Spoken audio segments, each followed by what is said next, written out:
Kimdi? Benim hanım. Yazan bizim soğuk hamsayeler değil gelsin hayata sahipti var. Hayır ağa, soğuk yoktu bizim həyətdə.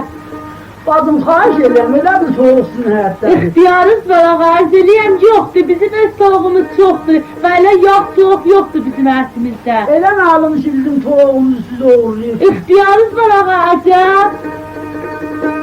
Yasan çox alaya uzağa desəm, uzaq at gör soğuk səndədir yaxı. Xeyr, xo, buyurun.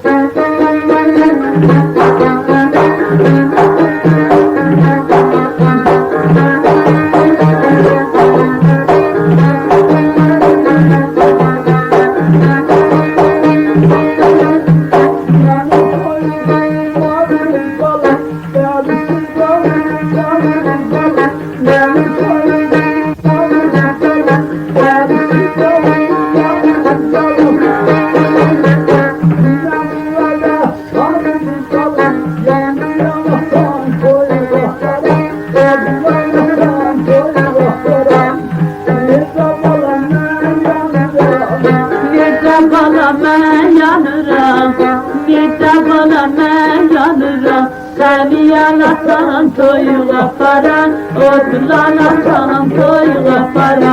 Yandım yanarsan toyuna para, odlanarsan toyuna para.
Yandım yanarsan toyuna para.